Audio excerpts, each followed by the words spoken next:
네, 부활 신앙으로 산다는 것은 이라는 제목으로 말씀을 나누겠습니다. 오늘은 부활 주일입니다.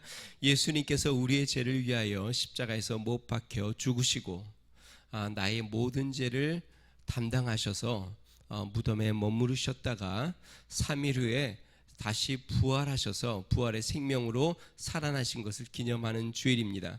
예수님이 부활하셨다는 말은 예수님이 십자가에 죽으시고 부활하신 것은 나도 예수님과 함께 나의 죄로 말미암아 십자가에 예수님과 함께 못 박히신 것이고, 또한 예수님이 부활하실 때에 나도 부활의 생명으로 새 생명으로 거듭 태어나 이제는 내가 부활의 생명으로 살고 있는 것을 이야기합니다. 오늘 본문은 죽은 나사로를 살리신 예수님의 모습을 보여주는데요. 예수님이 십자가에 달리시기 얼마 남지 않은 시기에 예수님께서 죽은 나사로, 그러니까 늘 예루살렘에 가실 때에는 머물렀던 사랑하는 그 가족의 집 나사로가 있었고, 마르다와 마리아만 사는, 그렇게 오라비와 여동생 둘이 사는 그러한 가정에 항상 머무르셨는데, 그렇게 친하게 지냈고 또 사랑하던 그 가정에 나사로가 죽어서 예수님께서 그 나사로를 살리시는, 죽은 자를 살리시는 기적을 베푸셨습니다. 예수님께서 죽은 자를 살리신 이 기적을 베푸신 이유는 무엇이냐면 그들로 믿게 하기 위함이다. 무엇을 믿게 하기 위함일까요? 예수님이 부활이요 생명임을, 우리의 삶 가운데 예수님으로 말미암아 우리도 부활하고 우리도 그리스도의 부활의 생명으로 살게 되고 영원한 부활의 생명을 얻게 될 것을 믿게 하시려고 예수님께서 죽은 자를 친히 살리셨습니다. 그리고 예수님이 십자가에 달리시기 전에도 제자들에게 자주 이야기했습니다. 내가 십자가에 달려 죽고 그 다음에 3일 만에 다시 살아날 것이다. 이것을 믿게 하기 위해서 죽은 나사로를 살리셨습니다. 나사로는 이미 죽은 지 사흘이 지났습니다. 무덤에 묻혀 있었고 이미 부패하여 썩은 냄새가 나고 있었습니다. 예수님이 이 가정에 도착하니까 마르다가 예수님에게 와서 이렇게 이야기합니다. 예수님이 만약에 여기 계셨다면 우리 오라버니가 죽지 않았을 겁니다. 예수님이 고쳐주셨을 겁니다. 그때 예수님께서 뭐라고 이야기합니까? 너의 오라버니가 살아날 거다. 그러니까 마르다가 이렇게 이야기합니다.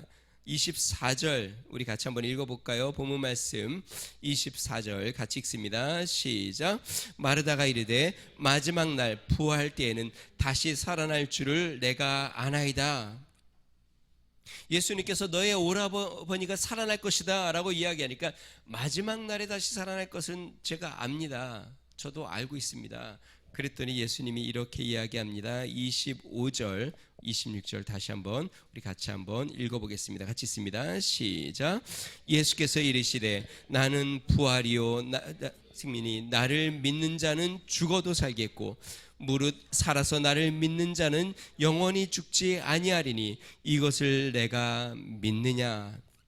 예수님이 내가 알고 있습니다. 마르다가 마지막 때에 우리 오라버니가 살아날 것을 내가 알고 있습니다 라고 이야기하니까 예수님이 뭐라고 이야기하면 내가 부활이요 생명이니 죽은 자는 살아날 것이고 살아서 믿는 자는 영원히 죽지 않을 것을 너가 아느냐 묻는 게 아니라 뭐라고요? 믿느냐. 사랑하는 성도 여러분, 저를 한번 보세요.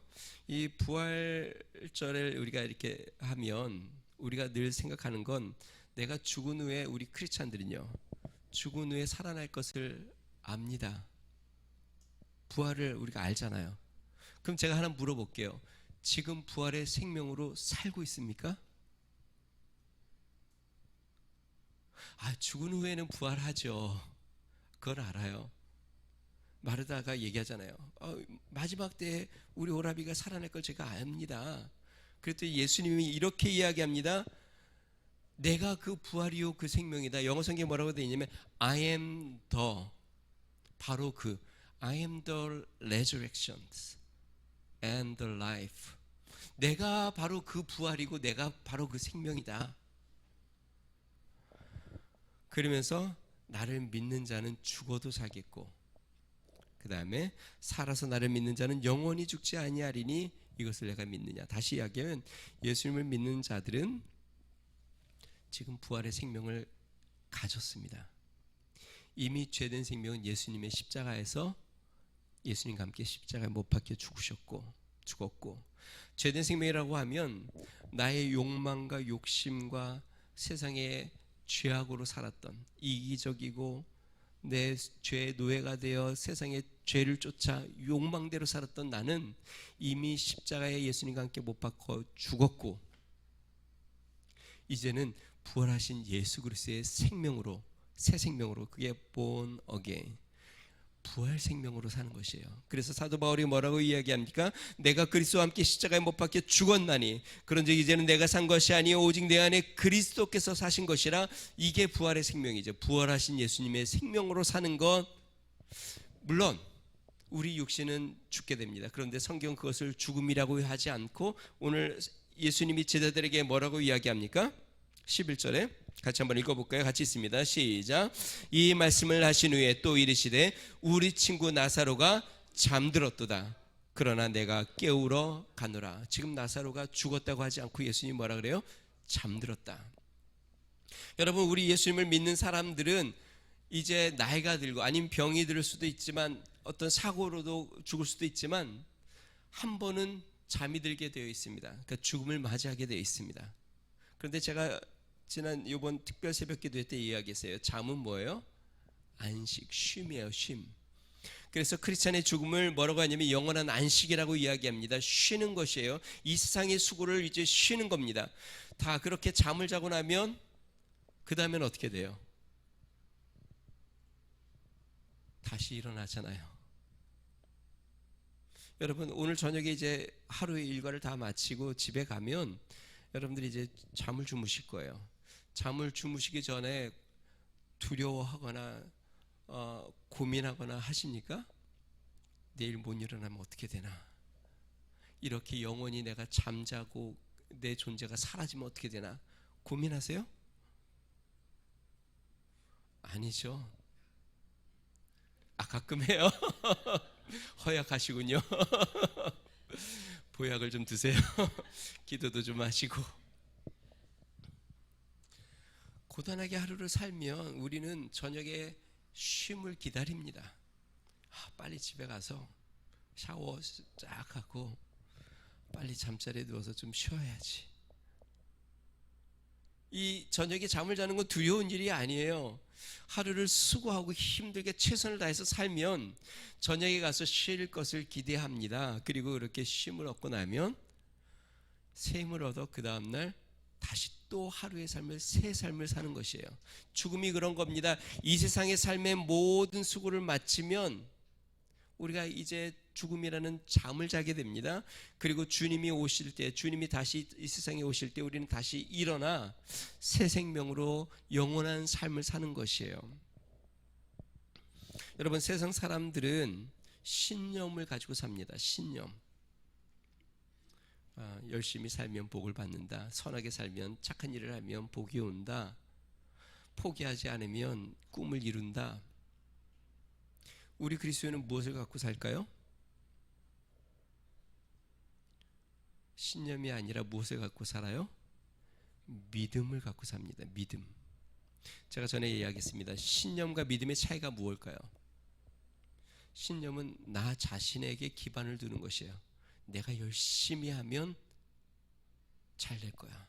내가 착하게 살면 좋은 일이 올 거야. 내가 포기하지 않으면 뭔가 이룰 거야. 그러니까 나의 신념이라는 것은 나의 결심, 아니면 내가 여태까지 살아왔던 경험, 아니면 행운도 바라고 나에게 기반을 두는 겁니다. 그럼 믿음은 무엇일까요?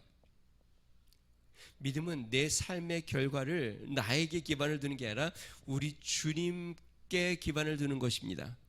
물론 내가 수고하고 노력을 합니다. 그러나 내 힘으로 할 수 없는 것을 주님이 도와주시고 주님이 인도해 주시고 주님이 책임져 주시는 것을 믿는 것입니다.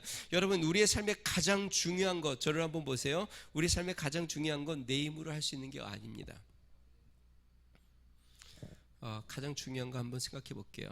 여러분이 이 땅에 태어나신 것, 가장 근본이죠. 나의 존재가 있는 거니까. 그래야 태어나야 나라는 존재가 있으니까. 여러분들이 결심해서 태어났습니까? 여러분들이 계획해서 태어났습니까? 여러분들이 무엇인가 꿈꾸어 아니면 노력해 태어났습니까? 아니요. 태어난 건 내 힘으로 되는 게 아닙니다. 태어난 건 아무리 내가 발버둥 치고 노력한다고 해서 내가 이 세상에 태어날 수 있는 것도 아닙니다. 죽음. 여러분, 아무리 결심한다고 해서 죽음을 피할 수 있을까요? 아무리 열심히 산다고 해서 이 세상에서 죽음을 피해갈 수 있는 사람이 있을까요? 아니, 인류 역사상 그런 사람이 한 명이라도 있었습니까? 죽음만큼 중요한 문제가 어디 있습니까?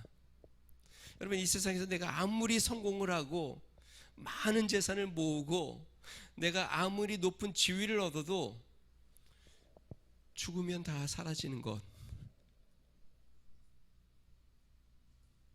근데 그 죽음을 내 힘으로 내가 해결할 수 있을까요? 우리가 해결할 수 있는 건 이 세상에서 단지 조금 노력해서 옷 하나 더 걸치고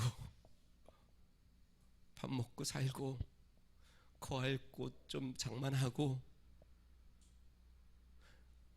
그것도 하늘이 도와야 하고 또 그것도 운이 좀 따라야 되고. 여러분, 그러나 근본적인 문제, 우리의 생의 문제, 이 세상에 내가 태어나고 또 내가 죽고 때로는 병들고 또 때로는 사람들을 만나고, 이 하는 이 모든 것들 우리 힘으로 되는 게 아니죠. 그래서 우리는 우리의 삶의 기반을 나 자신에게 두지 않습니다.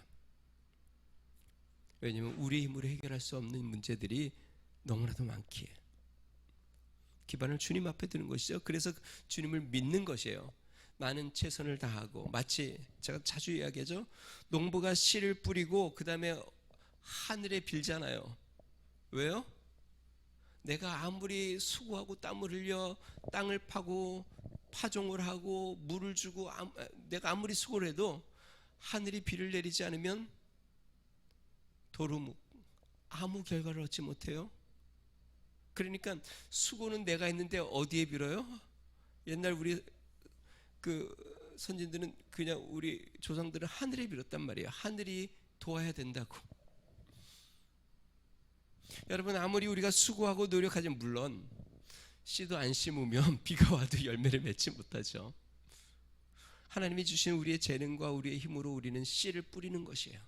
열심히 우리의 하는 모든 것은 다 씨를 뿌리는 것 같아요.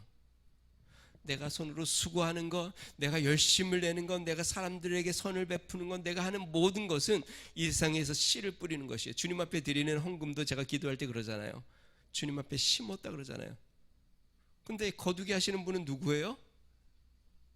하나님이 거두게 하셔야 걷는 것이에요. 내가 수고했다고 해서 걷는 게 아니고, 내가 아무리 노력하고 수고해도 하나님이 거두게 안 해주시면, 농부가 아무리 씨를 많이 뿌려도 하늘에서 비가 내리지 않으면 거둘 수 없는 것처럼, 그러니까 우리는 하나님 앞에 소망을 들고 살아요. 믿음을 갖고 살아요. 자, 그런데 우리 그리스도인이 갖고 있는 핵심적인 믿음, 우리가 가져야 될 가장 핵심적인 믿음은 무엇이냐면 부활신앙입니다. 부활신앙. 내가 그리스도의 생명으로 지금 부활 생명으로 살고 있다는 것. 이미 나는 죄 가운데, 영원한 형벌 가운데 있던 나는 이미 죽었다는 것. 그래서 옆에 분이랑 한번 이야기해 보세요. 이전에 나는 죽었습니다. 한번 해보세요.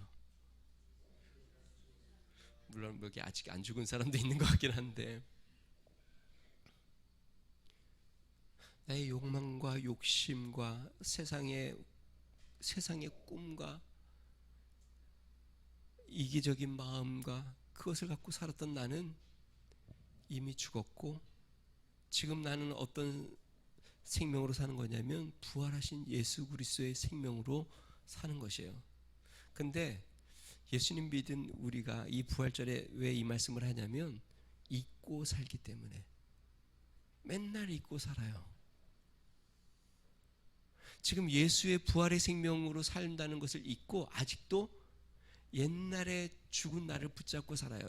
내 욕심과 내 옛날의 꿈과 내가 옛날에 이루고자 하는 그 소망을 갖고 세상에 소망을 두고 세상에서 무엇인가를 이루고 싶어, 세상에서 무언가를 더 얻고 싶어, 세상의 그 찬란한 것에 내 마음을 두고 아직도 옛사람의 그 죽은 사람의 삶을 지금도 살고 있어요.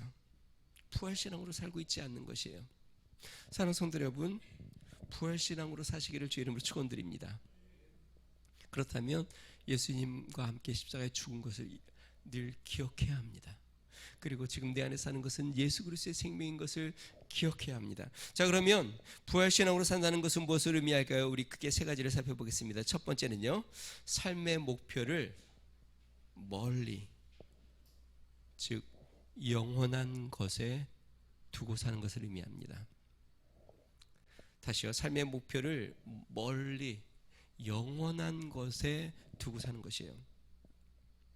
여러분, 사람들이 갖고 있는 신념의 목표, 신념의 단점이 뭔지 아세요? 저를 한번 보세요. 사람들이 갖고 있는 신념의 단점, 그 신념은 이 세상에 극한된다는 것이에요. 그러니까 보통 사람들이 갖고 있는 신념은요, 이 세상에서 내가 무엇을 이룰까, 이 세상에서 내가 어떠한 사람이 될까, 이 세상에서 사람들에게 내가 어떤 사람으로 비춰질까, 이 세상에서 내가 어떠한 집에서 살고, 이 세상에서 내가 어떤 차를 타고, 이 세상에 내가 어떤 사람과 살고, 이 세상에서 내가 어떠한 직업을 갖고, 내가 어떠한 명예를 얻고, 신념은 다 이 세상에 머물러 있어요. 자, 그런데요, 만약에 이 세상이 끝이라면 그렇게 살아야지요. 이 세상이 끝이라면. 근데 성경 뭐라고 그러는지 아세요? 이 세상은 잠시 지나가는 나그네 길이다. 영원한 삶을 위하여 준비하는 과정이다. 그런데 이 세상에 목표를 두고 살면 어떻게 돼요? 이 세상은 잠시 지나가는 곳인데 영원한 삶이 기다리고 있는데, 그것을 위해서 이 세상에 잠깐 우리가 준비하고 있는 것인데, 준비하는 것, 출발도 안 했는데 준비하는 것에 목표를 두고 산다고 한다면 여러분, 어리석은 거 아니에요?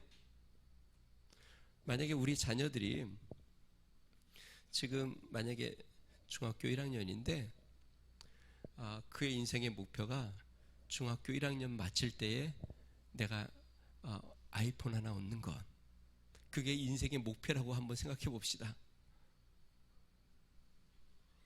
그러면은 어른들이 보면 그게 아닌데, 인생의 목표는 아이폰이나 아니면 그 중학교 1학년 끝날 때 내가 무엇을 얻는 거가 아닌데, 인생은 중학교 1학년이 지나면 2학년이 있고, 2학년이 있으면 3학년이 있고, 그 다음엔 고등학생이 되고, 그 다음엔 대학생이 되고, 그 다음에는 성인이 되고, 인생의 갈 길이 아직 먼데, 인생의 목표는 거기에 두는 게 아닌데 하지 않겠어요?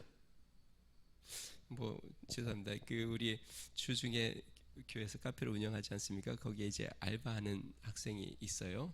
이제 갓 대학 졸업한 20대 여학생인데, 이 친구가 최근에 쌍수를 했어요. 양쪽 눈을 다 찢어가지고 수술을 했어요. 그 친구가 그래요. 자기의 그 꿈을 이루는 날이라고. 여태까지 평생 꿈이었대요, 쌍수가. 그래서 계속 알바해서 돈을 모은 거예요.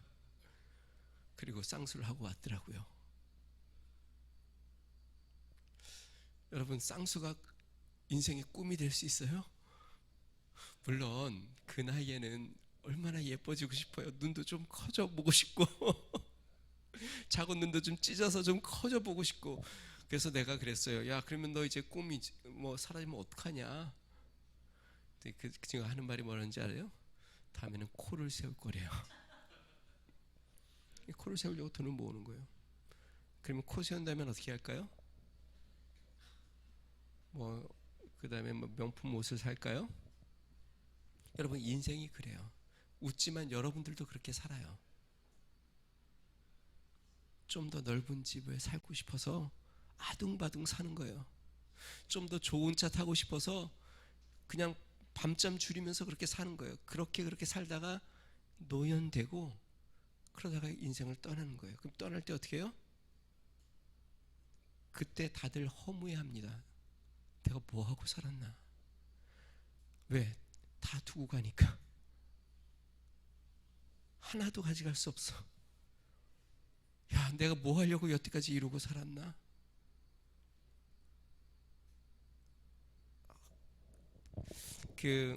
한 설문 전문 기관에서 우리나라 만 15세에서 59세 성인 남녀 1000명을 기준으로 설문조사를 했습니다.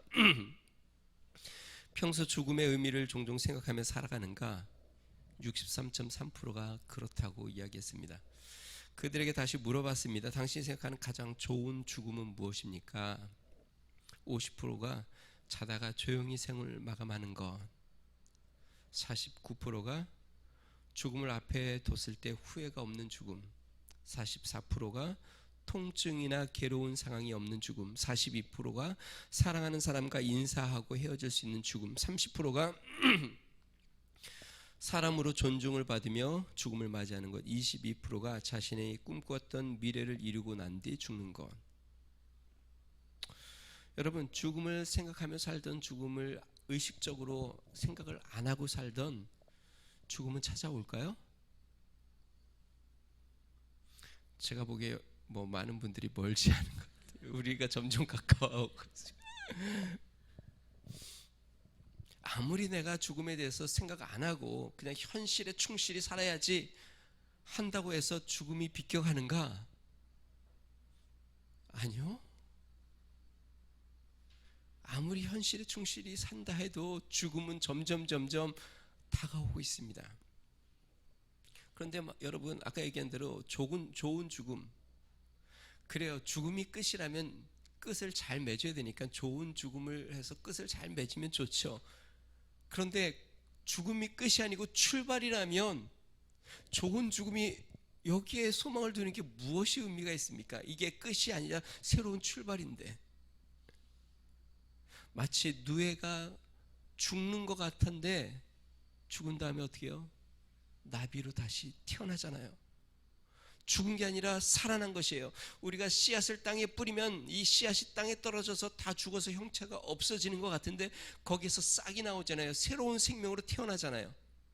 이 자연의 이치, 우리 그리스도인의 생명이 이제 죽으면 영원한 생명으로 다시 태어나는데, 그냥 잘 죽는 것이 목표라면 죽음 후에는 어떻게 하려고요?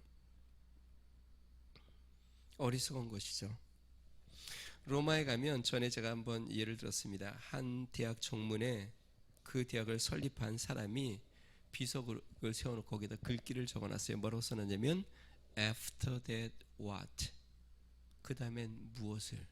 After that what? 그것 다음에 무엇을? 왜 이렇게 적어놨냐면 이분이, 이 설립자가 대학을 다닐 때 너무나도 가난했어요. 알바도 하고 열심히 살았지만 대학 등록금을 내는 게 쉽지 않았어요. 근데 얘기를 들어보니까 한 귀부인이 어려운 학생들에게, 그리고 열심히 사는 학생들에게 장학금을 준다는 이야기를 들었어요. 그래서 그 귀부인을 찾아갔습니다. 그랬더니 이 귀부인이 차를 내놓고 같이 얘기를 하면서 물어보는 거예요. 이 장학금을 받아서 무엇을 하려고 합니까?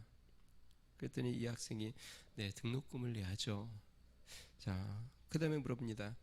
After that, 와, 그 다음에는요? 열심히 공부하고 이제 졸업을 해야 되겠죠. 그랬더니 이 기분이 또 물어봐요. After that, 와, 그 다음에는요? 그 다음에는 제가 법률 시험을 봐서 변호사가 되려고 합니다. 근데 계속 물어보는 거예요. After that, what? 그 다음에는 좀 좋은 여자 만나서 결혼하고 자녀들 낳고 집도 장만하고 그러고 싶습니다. 이제 다 된 거 아니에요? 또 물어봅니다. After that, 와, 그 다음엔 생각해 본 적이 없어요. 그래서 글쎄요, 그 다음엔 그냥 늙지 않겠습니까? 또 물어봐요. After that, what? 그랬더니 이 청년이 그냥 죽는 거 아닙니까? 그때 이 기부인이 막 화를 내면서 아니 고작 이 장학금을 받아서 죽는 것을 준비하려고 받아가느냐 하고 호통을 치더래요. 아무리 자신의 삶을 돌이켜보니까 자신은 그걸 가지고 공부하고 가정을 이루고 자녀 낳고 집 좀 더 좋은 거 장만하고 좀 더 편안하게 살고 남 부럽지 않는 삶을 사는 것에 목표를 두고 살아왔는데 이 기브온이 하는 말이 아니 고작 그렇게 죽음을 예비하며 살려고 이 장학금을 받아가느냐. 이 얘기에 충격을 받은 이 청년은 훗날 자신이 성공하여 그걸로 학교를 설립을 하고 젊은 사람들에게 교훈을 주기 위해서 거기에다가 After that what 이라는 글귀를 적어놨다고 합니다. 여러분 이 세상이 끝이라면 이 세상에서 돈 많이 벌어야죠. 이 세상이 끝이라면 남보다 더 많이 즐겨보고 남들에게 사장님 소리도 한번 들어보고 존경합니다라는 소리도 좀 들어보고 남들이 먹어보지 못하는 것도 좀 먹어보고 남들이 입지 못하는 것도 좀 입어보고 그래야 되겠죠. 그런데 이 세상이 끝이라면 잠시 지나가는 것이라면 거기에 목표를 두면 어리석은 겁니다. 허망한 것입니다. 성경은 이야기합니다. 히브리서 9장 27절 한 번 죽는 것은 사람에게 정하신 것이요 그 후에는 심판이 있으리니. 성도 여러분 이 세상에는 우리가 모두 한 번은 죽게 되고 이제 하나님 앞에 서서 심판을 받는 날이 옵니다. 그리고 영원한 생명을 얻게 되는 것을 기억해야 합니다. 부활의 생명으로 산다는 것 유한한 이 땅에 소망을 두고 목표를 두고 사는 것이 아니라 영원한 하나님 나라의 꿈을 두고 목표를 두고 사는 것입니다. 이 땅에서 우리가 최선을 다하고 수고하지만 그것은 이 땅에서 누리고 이 땅에서 영화를 얻으려고 하는 것이 아니라 이 땅에서 그리스도의 영광을 드러내고 우리의 삶 가운데서 선을 베풀고 사람들에게 하나님의 사랑을 전달하고 힘들고 어려운 자들에게 도움의 손길이 되고 그들을 위하여 나의 삶을 나누고 베풀며 희생하며 살기 위하여 이 땅에서 사는 것. 여러분 그러한 꿈을 갖고 사시기를 주의 이름으로 축원드립니다. 록펠러가 미국의 철강왕이죠. 록펠러가 처음에는 하나님 앞에 헌금을 많이 못하다가 나중에 그가 하나님을 깊이 만나고 그 하나님의 은혜를 깊이 경험한 후에는 10의 9조를 헌금을 합니다. 그러니까 내가 벌은 것 중에 10 중에 9을 다 헌금을 합니다. 왜요? 꿈이 바뀌었으니까. 이전에는 이 세상에서 부자가 되는 것, 이 세상에서 최고의 부자가 되는 게 꿈인데 그래서 헌금도 주님 앞에 했는데 이제는 꿈이 바뀌었어요. 이 세상에서 부자가 되는 게 아니라 이 세상에서 많이 베푸고 나누는 게 꿈이 됐어요. 그리고 영원한 나라의 하나님 앞에 영광스럽게 서는 것이 꿈이 되었어요. 목표가 바뀐 것이에요. 이 세상에서의 목표가 이제는 영원한 하나님 나라의 목표가 되어 삶이 변한 것이에요. 상성도 여러분 부활의 신앙으로 산다는 것은 내 목표를 멀리 두는 것이에요. 그냥 내 목표는 앞으로 10년 후에 이런 사람이 되는 겁니다. 20년 후에 이런 사람이 되는 겁니다. 여러분 그거는 이 세상에서의 꿈이고 영원한 하나님 나라에 대한 꿈을 갖고 사시기를 주님 축원드립니다. 자, 두 번째 우리가 부활 신앙으로 산다는 것은 고난에 좌절하지 않는 것입니다.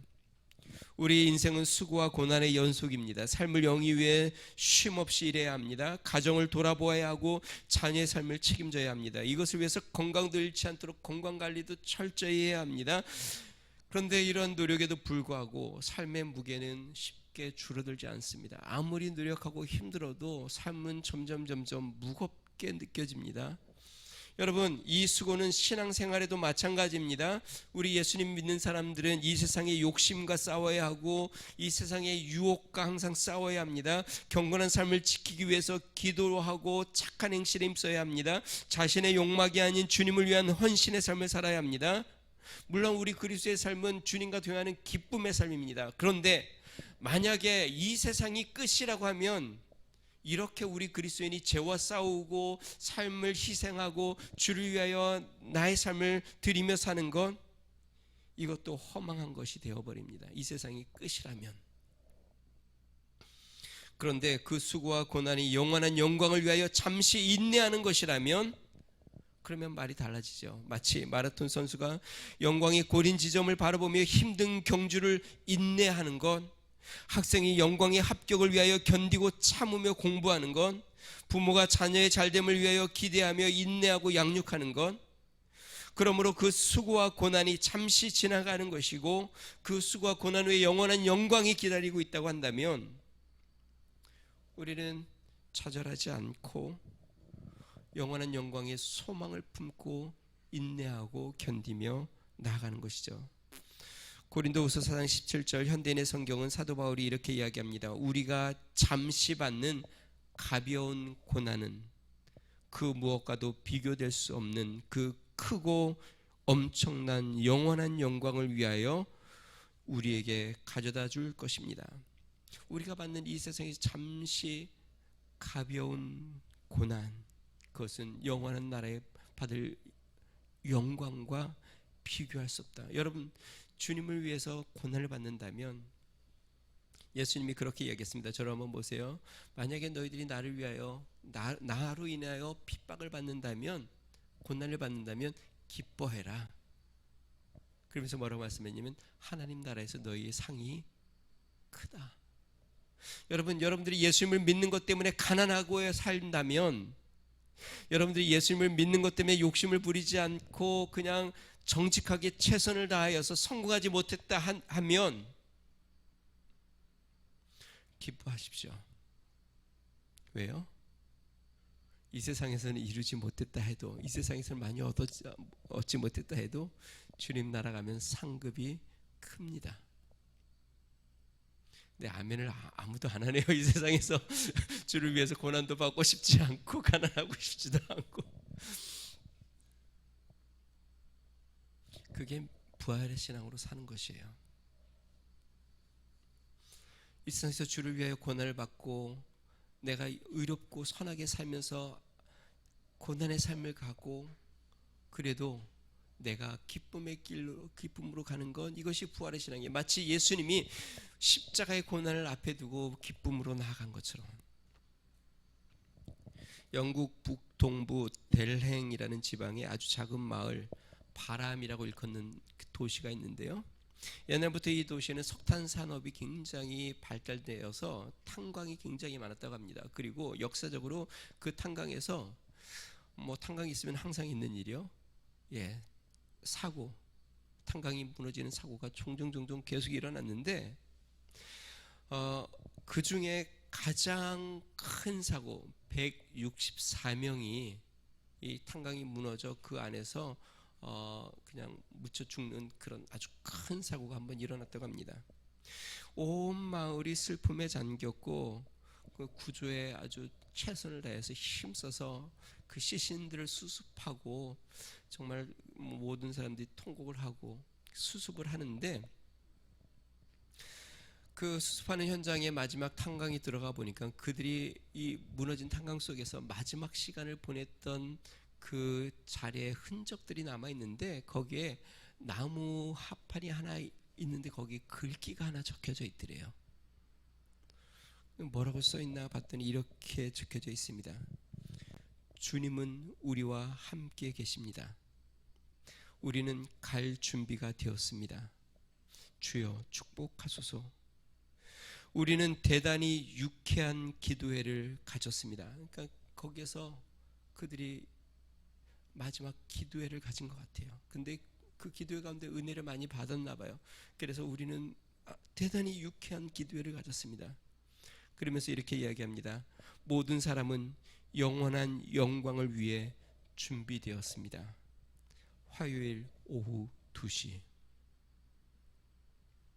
그들은 이제 이 세상에서의 삶이 마감되는 걸 직감하고 있었고, 그리고 이제 영원한 영광 가운데 들어갈 것을 바라보고 있었고, 하나님 앞에 기도하며 그들은 기쁨 가운데 즐거워하고 있었고, 이제 자신의 인생에서 죽음의 두려움이 아니라, 공포가 아니라 하나님이 이제 우리를 불러가시니 영원한 영광 가운데 들어가는구나 하고 모든 시련 가운데 소망을 품었다는 것이죠. 사랑하는 성도 여러분,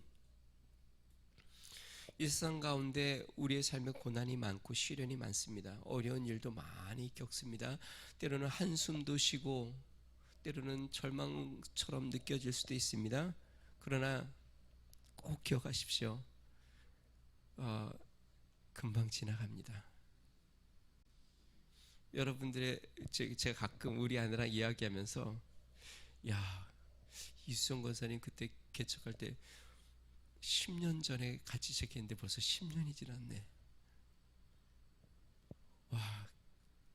김효정 집사님 그때는 더 죄송해요. 지금도 젊어요. 더 아름다우셨는데 지금도 아름다워요. 벌써 10년이나 지났네. 여러분, 좀 지나면 또 얘기할 거예요. 벌써 20년이 지났네. 그리고 좀 지나면 그 30년 전에 우리 같이 시작했는데 30년이 지났네. 거의 다 같이 늙어서 아마 그 얘기 할 거예요. 금방입니다. 그리고 여러분, 지금 힘든 것 우리가 이제 죽음 앞에 서면 아무것도 아닙니다. 지금 좀 가난했던 것, 좀 수고한 것, 지금은 이게 정말 목숨처럼 여겨지지만 그때는 그게 별 의미 없습니다. 아둥바둥 살았던 것, 그것도 의미 없습니다. 여러분, 이 세상에서 예수의 부활의 생명으로 산다는 건 주를 위하여 내가 고난을 당하고 삶의 고통 가운데 있을 때, 어려움 가운데서 내가 그 가운데 인내하며 믿음으로 소망을 갖고 사는 것, 그것이 바로 부활의 생명으로 사는 겁니다. 마지막 세 번째로 부활의 생명으로 산다는 건 죄에서 자유하게 사는 것을 이야기합니다. 여러분, 예수 그리스도의 보혈로 우리는 죄에서 자유케 되었습니다. 왜냐하면 예수님이 십자가에 죽은 것은 우리의 죄 문제 때문에 죽었는데, 부활했다는 말은 죄값을 다 갚으셨다는 뜻입니다. 만약에 우리의 죄를 다 갚지 못했으면, 지금 이은희 집사님의 죄를 다 감당하지 못했으면 주님은 아직도 무덤에 계실 거예요. 근데 부활했다는 말은 이은희 집사님의 죄를 다 갚았다는 말이에요. 그러면 이은희 집사님은 지금 죄인이에요, 의인이에요? 네. 이제는 용서받은 의인이에요.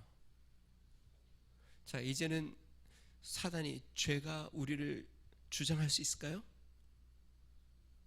없어요. 그런데 또 속고 사는 거예요. 뭐예요? 죄 욕심에 끌려 살잖아요. 이미 죽었는데 그게 뭐예요? 속는 것이에요. 사단은 계속 우리를 또 속이고, 또 믿는 자라도 어떻게 해요? 넘어뜨려서 믿는 자라도 끌고 가려고. 근데 이미 우린 죽었어요.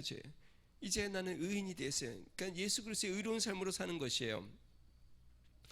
사도 바울은 이렇게 이야기합니다. 로마서 4장 25절, 예수는 우리가 범죄한 것 때문에 내줌이 되고 또한 우리를 의롭다 하시기 위하여 살아나셨느니라. 우리의 죄 때문에 죽으셨고 이제 너는 이제 의인이야 라고 말씀하시기 위해서 살아나셨다. 이제 너는 의인이야. 너는 이제 죄 가운데 살 수 없어. 여러분, 죄 가운데 우리는 살 수 없습니다. 부활신앙으로 산다는 말은 이제 죄 가운데 살지 않겠다는 뜻이에요. 이제는 죄의 노예가 되지 않는다는 뜻이에요. 이제는 예수 그리스도의 생명으로 하루하루, 그게 부활 생명으로 사는 것이에요. 사도 바울이 로마서의 6장에 이렇게 이야기합니다. 우리가 알거니와 우리 옛사람이 예수와 함께 십자가에 못 박힌 것은 죄의 몸이 죽어 다시는 우리가 죄에게 종노릇하지 아니하려 함이니, 죄에 이제 다시는 종노릇하지 않는다는 거예요. 이는 죽은 자가 죄에서 벗어나 의롭다 하심을 얻었습니다. 만약 우리가 그리스도와 함께 죽었으면 또한 그와 함께 살 줄을 믿노니, 이는 그리스도께서 죽은 자 가운데서 살아나셨음에 다시 죽지 아니하시고 사망이 다시 그를 주장하지 못할 줄을 아미니라. 그가 죽으심은 죄에 대하여 단번에 죽으심이요 그가 살아나심은 하나님께 대하여 살아나심이니. 여러분 들어보세요. 이와 같이 너희도 너희 자신을 죄에 대하여 죽은 자요 그리스도 예수 안에서 하나님께 대하여 살아있는 자로 여길지어다. 그 말은 뭐예요? 스스로 이야기하라는 거예요. 나는 죄에 대해서 죽었어. 여러분 마음속에 자꾸 죄의 욕망이 올라올 때, 자꾸 욕심이 생기고 세상 것에 소망을 두고 또 세상 것에 좌절이 되고 또 원망스러울 때, 이 말씀 기억했어요. 나는 죄에 대해서 죽었어. 내 안엔 그리스도의 부활의 생명으로 살고 있어. 나는 예수 그리스도의 생명으로 살고 있어.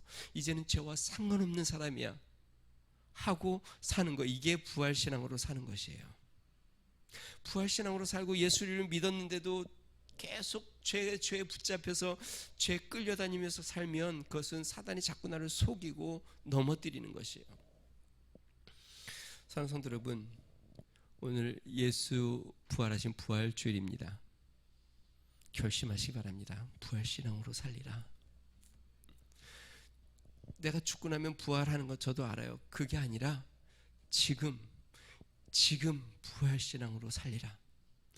내 안에 예수 그리스도가 살고 나는 죽었고 이제는 나는 부활하신 예수님이 내 안에 살아. 나는 죄와 상관없이 영원한 하나님의 나라를 꿈꾸고 나의 고난 가운데 낙심하지 않고 영원한 소망을 갖고 나는 부활신앙으로 주님과 동행하며 살리라 결심하며 살아가는 믿음의 성도 되시기를 주님 축원드립니다. 우리 같이 한번 기도하겠습니다. 지금 이 시간에 우리가 성찬 예식을 갖겠습니다. 예수님이 잡히시던 날 밤, 십자가에 달리시기 전에 잡히시던 날 밤 제자들에게 떡을 떼어 주시고 또 잔을 나누면서 이 몸은 너희를 위한 나의 살이고 이 피는 너희를 위한 나의 살이라고 했습니다.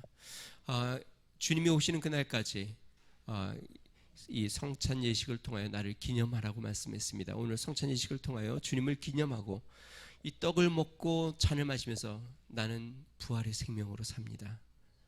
예수 그리스도의 생명이 내 안에 살고 있습니다 라고 고백하길 바랍니다. 이 시간에 같이 한번 기도하겠습니다.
우리 찬송가 444장 예수 나를 위하여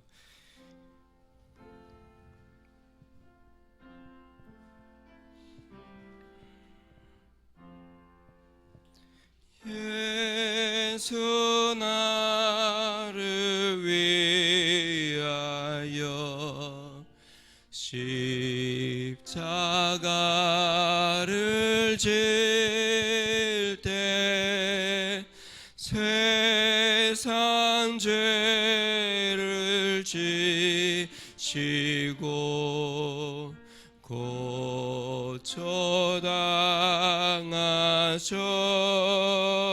고초당하셨네. 예수여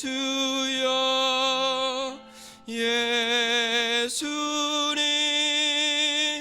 나의 죄 위하여 보배 피를 흘리니 죄인 받으소서.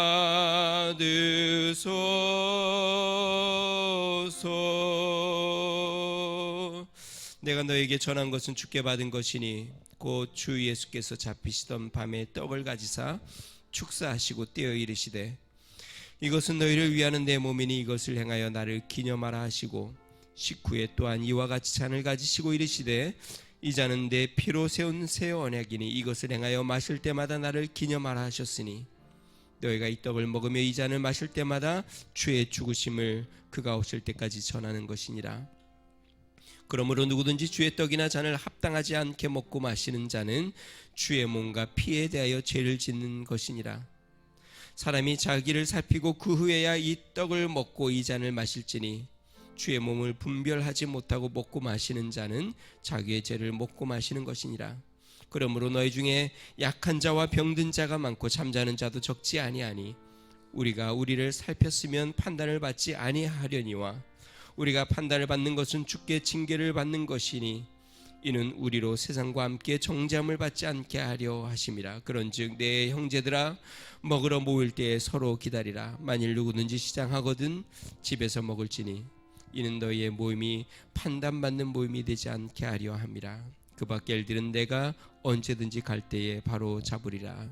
성경에는 주의 잔과 주의 떡을 먹고 마실 때에 자신을 살피라고 이야기했습니다.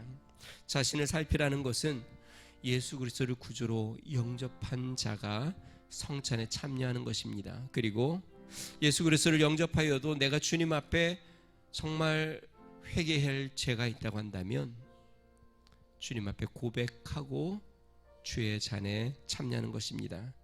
지금 이 시간에 우리 한 번 더 기도하겠습니다. 하나님, 나의 죄를 용서해 주시고 정결케 하여 주시옵소서. 내가 주님의 떡을 참여하며 주님의 거룩하심 앞에 나아갑니다. 주님은 나의 생명입니다. 한번 기도합니다. 좋으신 하나님, 우리의 죄를 용서해 주시고 하나님, 예수 그리스도의 생명이 오늘도 우리를 사로잡아 주의 은혜 가운데 나아가도록 은총을 더하여 주시옵소서. 좋으신 하나님 아버지 감사합니다. 하나님, 나를 위하여 찢긴 주님의 몸, 이 떡은 너희를 향하여 찢긴 나의 몸이라고 말씀하셨사오니 하나님, 이 떡을 먹을 때 하나님, 이제는 내 안에 그리스도의 생명, 그리스도의 살이 내 안에 있어 하나님, 그 생명으로 주님의 말씀으로 날마다 살아가는 삶이 되도록 은혜를 더하여 주시옵소서. 예수님의 이름으로 기도합니다. 기도하는 마음으로 한 분씩 나오셔서 성찬 떡을 받으시겠습니다. 성찬 떡을 받으셨을 때 바로 드시지 마시고 기도하는 마음으로 갖고 계셨다가 우리 함께 나누도록 하겠습니다. 우리 한 분씩 나오셔서 성찬 떡을 받아가시겠습니다.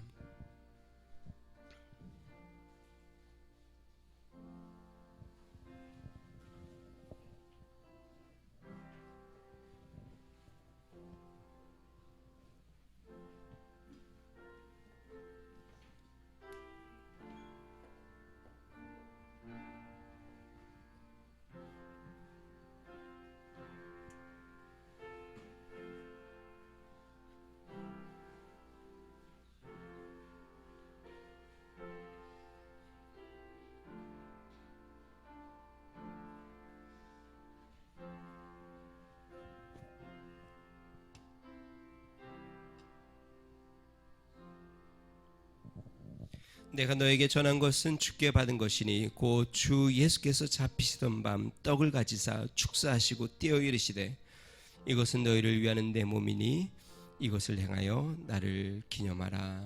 아멘. 우리 떡을 드시겠습니다.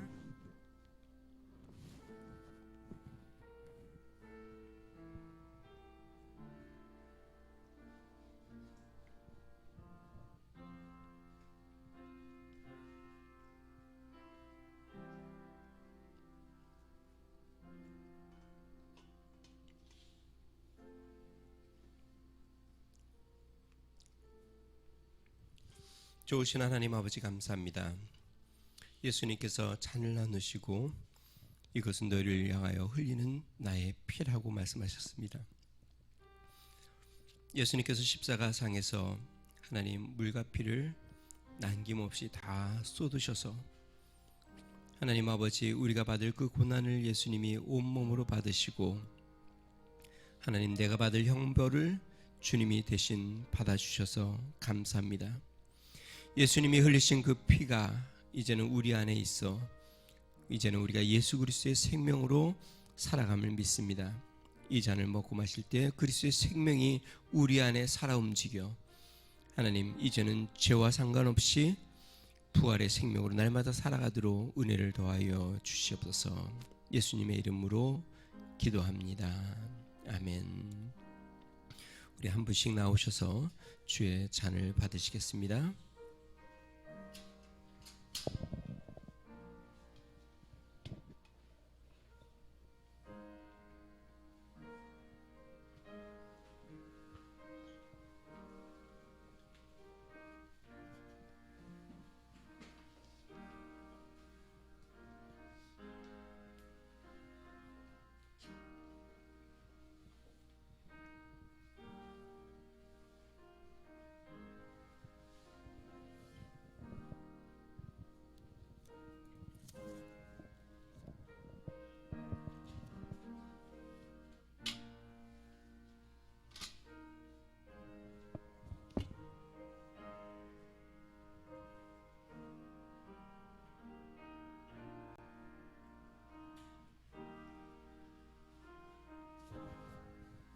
아직 마시지 마시고 우리 찬송가 229장 아무 흠도 없고 우리 잔을 들고 기도 찬양한 다음에 드시겠습니다. 아무 흠도 없고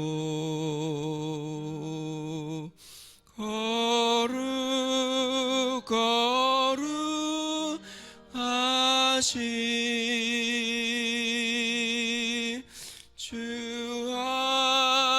하나님 어린 양이 죽임을 당했네. 이는 날 위하여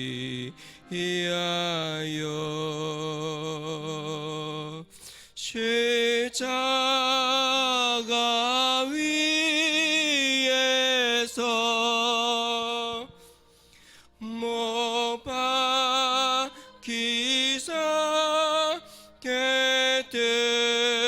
깨뜨리신 주님의 몸일세. 이는 날 위하여 이는 날 위 형벌을 받으사 형벌을 받으사 주가 친히 대신 흘린 주가 친히 대신을 주의 보혈일세. 주의 보혈일세.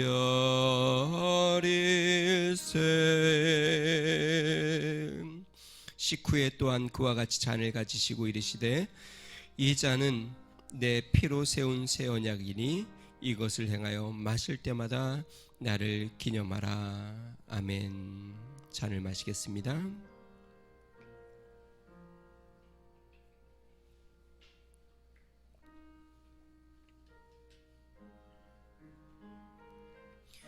존귀하신 하나님 아버지 감사합니다. 나를 위하여 찍히시고 흘리신 주의 보혈, 하나님 아버지 이제는 예수의 생명이 네 안에 살아서 내가 작은 그리스도가 되어 이 땅 가운데 예수의 생명을 증거하며 나타내고 부활하신 예수님을 증거하며 자랑하는 삶이 되도록 은혜를 더하여 주시옵소서. 이제는 우리 주 예수 그리스도의 은혜와 하나님 아버지 무한하신 사랑과 성령님의 감동 감화 내주 충만케 하시는 종이 하루하루 이제는 부활의 생명으로 살아가기로 결심하는 믿음의 성도, 가정과 교회와 나라와 민족 위에 이제로부터 영원토록 함께 하시기를 간절히 축원하옵나이다. 아멘.